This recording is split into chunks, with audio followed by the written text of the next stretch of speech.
Ladies and gentlemen, Kim here. Welcome to the daily update.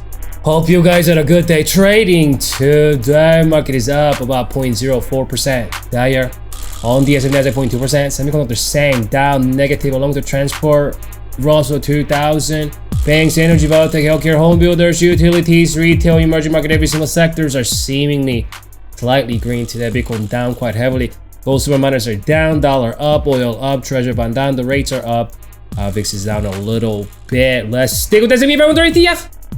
Spider! 65-minute chart here.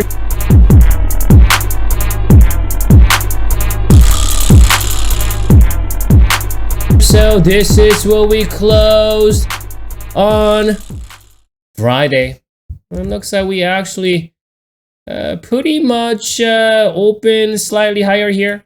Came back down and zigzagged sideways all day long, but as you can see, the micro-term moving average was right there to prop it up. Looks like on the 5th hour though, a little bit of fluctuation. That long lower wick tells us they're trying to push it down, perhaps trying to break below that 411.86 pivot, coinciding with the micro-term, not able to succeed, and so we are still above the micro-term moving average there. So the crucial move that happened was last Thursday when we did witness that, or Friday morning when we did witness that island bottom reversal right here, because things were looking very gloomy for the buyers with all the moving averages are declining here, and we saw that down gap, things looking pretty bleak, and looks to be bears were in control.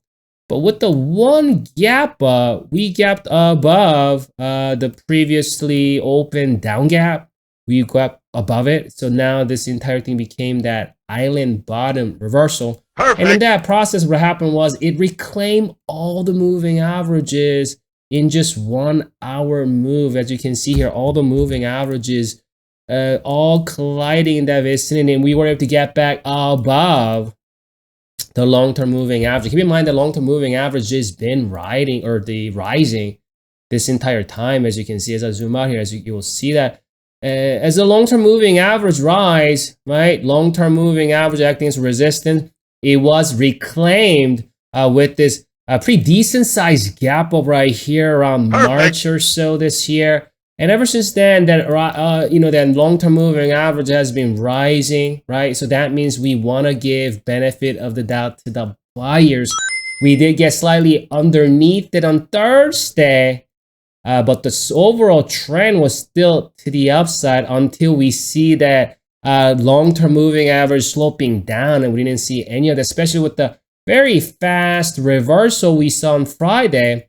That long-term moving average is not going to be affected by that gap up, so quickly gapped up. That island bottom reversal gap right here, this green box, is a big deal.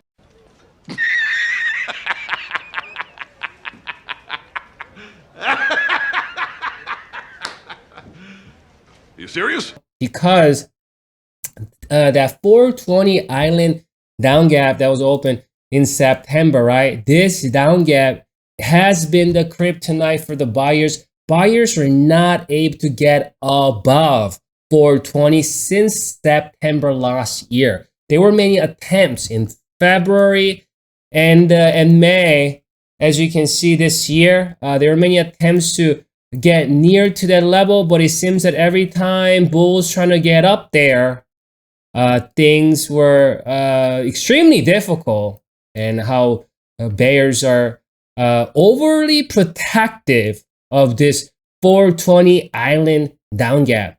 Right, last time got up here, tanked, got up here again, tanked, got up here again, tanked. You see that how boss bears are not letting the buyers get close to that level. However, bulls opened up. This is the first time since the decline of 2022 that bulls have their own island up gap. So now that they got their own island gap, would this be enough firepower from the bulls to finally gotta get up there and battle with the boss bears. So check out that oscillator. So that oscillator, as you can see, it is not extremely overbought. Yeah, we've entered overbought zone right here, but we're not at extreme overbought. That means we could potentially have one more update. Maybe even a couple days, as you can see last time when the the oscillator was in that vicinity, that was right here. We did see about 1 or 2 days up move, and before finally the market rolled over for about a week or so, right?